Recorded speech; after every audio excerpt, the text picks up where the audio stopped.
Hello friends, welcome to my study channel. दोस्तों, स्वागत है आपका मेरे इस चैनल पे। दोस्तों, आज हम लोग बात करने वाले हैं सोशल लर्निंग थ्योरी के बारे में, ठीक है, जिसको अल्बर्ट बंडूरा ने दिया था। सोशल लर्निंग थ्योरी ये होता है सामाजिक अधिगम का सिद्धांत। आइए जानते हैं कि सामाजिक अधिगम का सिद्धांत होता क्या है। दोस्तों, इस टॉपिक का मेन पर्पस है कि बच्चे कैसे सीखते हैं। कोई बच्चे कभी तेज होते हैं, कोई थोड़े कमज़ोर हो जाते हैं, वो किस आधार पे वो होते हैं। तो इसमें आपको यही चीज़ सीखना होता है और ये सीटेट के लिए बहुत ही इंपॉर्टेंट टॉपिक है। ये किसी भी एग्ज़ाम के लिए, जैसे कि इस बहुत सारे क्वेश्चन इससे पूछे जाते हैं कि बच्चे को सीखने का जो बिहेवियर होता है वो कैसे होता है। तो आइए बात करते हैं हम कि कैसे कैसे क्या होता है। तो दोस्तों, ये जो है प्रोसेस, सबसे पहले ये देखिए कि सोशल लर्निंग थ्योरी जो किसने दिया था, सामाजिक अधिगम का सिद्धांत। तो आप कहिएगा अल्बर्ट बेंडूरा ने, ठीक है। ये सोशल लर्निंग का थ्योरी, ओके। अब बात करते हैं दोस्तों कि आखिर ये सोशल लर्निंग थ्योरी होता क्या है। तो समझते हैं हम, देखिए ग्राफ से। जैसे सीखने के लिए तीन चीज़ की ज़रूरत होती है। हम जो सीखते हैं कुछ, उसको सीखने के लिए हमको सबसे पहले इन्वायरमेंट की ज़रूरी होती है। क्या चीज़? जो पर्यावरण होता है, इन्वायरमेंट, ठीक है। और दूसरा जो होता है कोई व्यक्ति होता है जिसको पर्सन कहते हैं। अब आगे होता है बिहेवियर।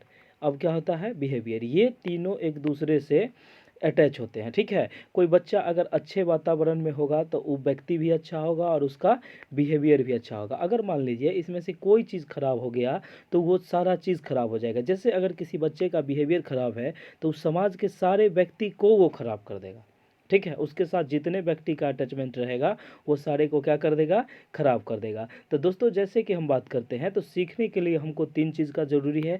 इन्वायरमेंट, जिसको वातावरण बोलते हैं। वातावरण तो आप लोग समझते हैं कि बच्चा जिस परिवेश में रहता है या हम लोग जिस परिवेश में रहते हैं उसको वातावरण कहते हैं।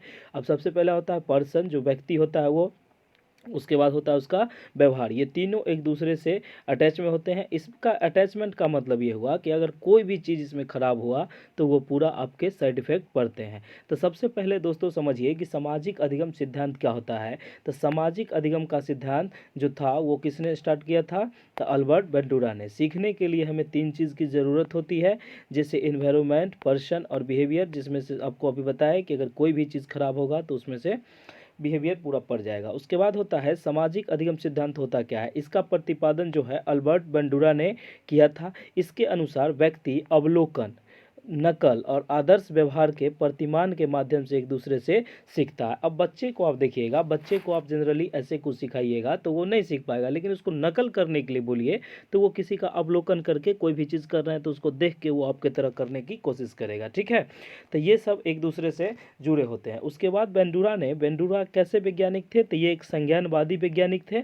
संज्ञानवादी वैज्ञानिक, उसके बाद व्यवहारवादी वैज्ञानिक भी, इनको दोनों तरह का उपाधि दिया गया है। इनके अनुसार सीखना एक मेंटल प्रोसेस है। मतलब ये हुआ, मेंटल प्रोसेस का मतलब ये हुआ कि बच्चे जो सीखते हैं वो उनके परिवेश और वो इन्वायरमेंट, बिहेवियर, ये सब से वो सीखते हैं, ठीक है। उसके बाद हम जानते हैं कि समाज जो होता है उसके द्वारा स्वीकार की जाने वाले व्यवहार को अपनाना तथा वर्जित व्यवहार को नकारना ही सामाजिक अधिगम है। कहने का मतलब ये हुआ कि सामाजिक अधिगम हम कहते किसको हैं। तो सामाजिक अधिगम में देखिए कि जो अच्छा होगा, जो गुड हैबिट होगा उसको हम क्या करेंगे? रखेंगे, और जो बैड हैबिट होगा उसको हम यहाँ से निकाल देंगे। तो ये बात आपको समझ में आ रही है। तो दोस्तों, आप जैसे देखिए यहाँ इसमें जैसे हम बात करते हैं कि देखिए समाज द्वारा स्वीकार किए जाने वाले व्यवहार को अपनाना तथा व्यवहार के नकारना ही सामाजिक अधिगम होता है, ओके। तो इसके बारे में दोस्तों हम बात करते हैं आगे, फुल डिटेल में देखते हैं कि ये क्या होता है। तो जैसा कि हम जानते हैं सामाजिक अधिगम सिद्धांत को व्यवहारवाद, इसको क्या है, व्यवहारवाद और संज्ञानवाद दोनों में क्या रखा जाता है? दोनों में रखा जाता है। अब देखिए कि दोनों क्या होता है उसके बारे में थोड़ा हम डिटेल से आपको समझा देते हैं कि ये चीज़ आखिर होता क्या है।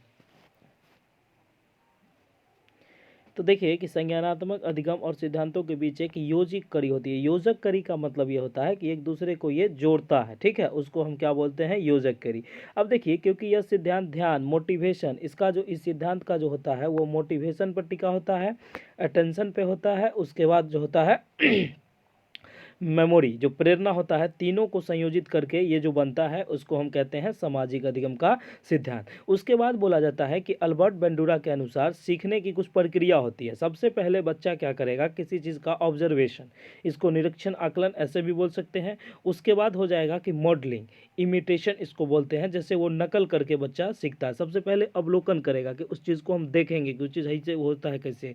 उसके बाद होता है वेकेरियस लर्निंग, जिसको री इन्फोर्समेंट भी बोलते हैं, पनिशमेंट भी बोलते हैं, जो प्रतिनिधित्व अधिगम होता है। ठीक है, तो अल्बर्ट बंडूरा के अनुसार सीखने की कुछ गति होती है, इसके बारे में आपको यहाँ समझाया गया। अब देखिए कि अब आगे इसमें क्या क्या है, सो थोड़ा समझते हैं डिटेल में। अब जैसे है कि अवलोकन और सीखना, अवलोकन सीखना और प्रतिनिधित्व सीखना, ये दोनों होता क्या है। अवलोकन मतलब होता है कि बच्चे जिसको देख के ऑब्जर्व करते हैं, ठीक है। उसके बाद प्रतिनिधि सीखना का मतलब ये होता है कि उसको देख के और उसी तरह बनना चाहते हैं, ठीक है। तो ये होता है प्रतिनिधि सीखना। ओके, जैसे देखिए कि आप अपने शिक्षकों को प्रत्यक्ष अवलोकन करने वाले एक छात्र होते हैं। जो होता है वो देखता है कि टीचर कैसे हमको बता रहा है। तो कभी कभी आप देखते होंगे क्लास में कुछ बच्चे ऐसे होते हैं जो आप ही के नकल करने लगते हैं, होता है ना इस तरह का। तो ये सब कहाँ से आता है, ये सब उसमें मेमोरी के कारण ये सब चीज़ होता है, जो कि इसमें सामाजिक अधिगम सिद्धांत में आपको ये बताया जाता है। जैसे आप देखिए कि आप एक कक्षा में एक छात्र हैं, ठीक है, और जो अंतरिक्ष यात्री के हेलमेट पर एक कैमरा के माध्यम से विज्ञान के अनुभव को देख रहा है। कहने का मतलब जितना उपयोगी वो कैमरा होता है अंतरिक्ष यात्री के लिए, उतना ही आपके कक्षा में एक छात्र हैं, ठीक है। उसके बाद होता है कि अवलोकन सीखने की सामग्री के रूप में होता है। यह सीखने की सामग्री के साथ साथ व्यक्तिगत रूप से संलग्न भी होता है, ठीक है, ये व्यक्तिगत रूप से भी होता है। उसके बाद अंतरिक्ष यात्री को सुन रहा है, संवेदी अवलोकन कर रहा है, और वह देख रहा है और महसूस कर सकता है कि वह क्या देख रहा है, और महसूस कर रहा है क्योंकि आप उसे देखते और सुनते हैं। कहने का मतलब है कि जब कोई अंतरिक्ष यात्री जाता है कहीं, तो उसको लोग नहीं ऑब्जर्व कर लेते हैं, आप गए नहीं लेकिन आप ऑब्जर्व करते हैं कि वहाँ ऐसा हुआ होगा, वहाँ ऐसा, ऐसे महसूस करते हैं, ठीक है। तो आगे दोस्तों हम बात करते हैं कि बच्चे सबसे ज़्यादा, अब इससे एक क्वेश्चन आएगा कि बच्चे सबसे ज़्यादा कैसे सीखते हैं। तो बच्चे सबसे ज़्यादा नकल से सीखते हैं। किस चीज़ से सीखते हैं, नकल से। बच्चे सबसे ज़्यादा जो है नकल से सीखते हैं। उसके बाद जो होता है सोशल लर्निंग, ये होता है सामाजिक अधिगम के 4 स्टेज होते हैं। ये जो स्टेज होते हैं उनके बारे में हम समझाते हैं कि आपको क्या हो। कभी कभी ये स्टेज आपको दे दिया जाएगा उलट के, ऐसे कभी इसको पहले इसको पहले। ये जो होता है एक फिक्स राउंडिंग में होता है कि पहले ये होगा, फिर ये होगा, फिर ये होगा, फिर ये होगा, ठीक है। तो इस तरह से हम इसमें बात करते हैं, लेकिन उसमें आपको दे दिया जाएगा जैसे आपको डिटेंशन बाद में, इसको अटेंशन पहले। तो इसको हम बता देते हैं कि आप इसको या ट्रिक से कैसे याद रखिएगा। तो सबसे पहले समझिए कि अटेंशन, अटेंशन मतलब होता है अवधान। ये होता है कि हम किसी भी चीज़ को ध्यान से देखते हैं। सबसे पहले हम किसी चीज़ का अटेंशन करते हैं, क्या कहते हैं, अटेंशन, जब हम किसी चीज़ को ध्यान से देखते हैं। उसके बाद होता है रिटेंशन, रिटेंशन मतलब धारण। हम किसी चीज़ को, जैसे हम किसी भी चीज़ को धारण करते हैं, मतलब ये हुआ कि रिमेंबरिंग करते हैं। इसको आप याद करना भी बोल सकते हैं कि हम किसी चीज़ को रिमेंबरिंग करते हैं, याद करते हैं। पहले हम उसको धारण करते हैं, फिर उसको हम याद करते हैं। उसके बाद आता है रिप्रोडक्शन। रिप्रोडक्शन क्या होता है, पुनरुत्पादन। इसका मतलब यह होता है कि किसी भी चीज़ का पुनरुत्पादन में से हम किसी चीज़ को दोहराते हैं या कुछ आगे बना के किसी को कुछ बोलते हैं, तो वो होता है, ठीक है। अब होता है मोटिवेशन। मोटिवेशन मतलब होता है अभिप्रेरणा। किसी भी चीज़ से मोटिवेशन ये करना होता है, ठीक है। जैसे मोटिवेशन का मतलब ये हुआ कि आप कभी दुख हुए, कभी खुश हुए, इस तरह का आपको नहीं, मोटिवेशन चाहिए कि मतलब हम इस काम में कैसे जुनून से करें, कुछ ऐसा करें, तो उसके लिए ये होता है, ठीक है। अब क्वेश्चन पूछा जाएगा कि अल्बर्ट बेंडूरा के सामाजिक अधिगम को सीखने का सही क्रम क्या है।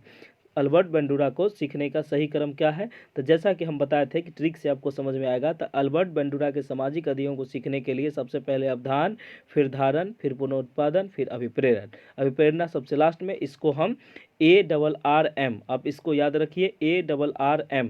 ये होता है condition, A for attention, R for retention, R for फिर रिप्रोडक्शन, M फॉर मोटिवेशन। आप इसको याद रखिए, ARRM। ये काफ़ी इंपॉर्टेंट लाइन है और पिछले बार तो ये क्वेश्चन डायरेक्ट पूछा गया था, जो कि ये अभी है।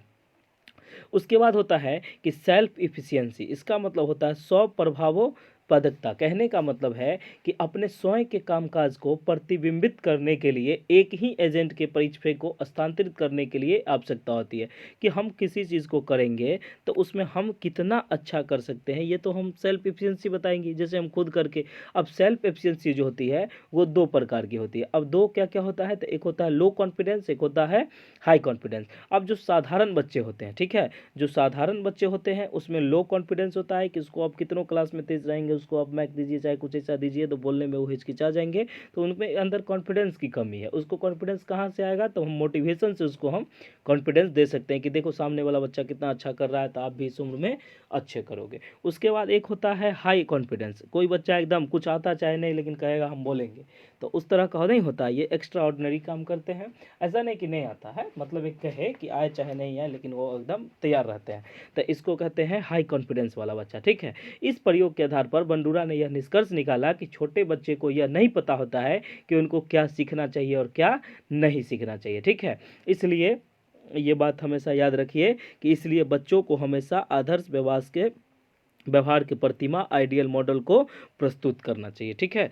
दोस्तों उम्मीद करते हैं कि ये सब आपको अल्बर्ट बंडूरा के बारे में आपको सारी चीज़ समझ में आए होंगे। अगर आपको किसी भी चीज़ को लेकर डाउट है तो आप उसको हमसे पूछ सकते हैं, कमेंट सेक्शन में लिख दीजिए, मैं उसका जवाब दे दूंगा। और दोस्तों अगर ये वीडियो आपको अच्छी लगे तो आप इस चैनल को सब्सक्राइब करें और अच्छे से अच्छे शेयर करें, और मैं आपके साथ बना रहूँगा। अब एग्ज़ाम के कुछ ही दिन बचे हैं तो एक सप्ताह में मैं तैयारी बहुत ज़बरदस्त करवा दूँगा। Okay, thank you so much, मिलते हैं नेक्स्ट वीडियो में।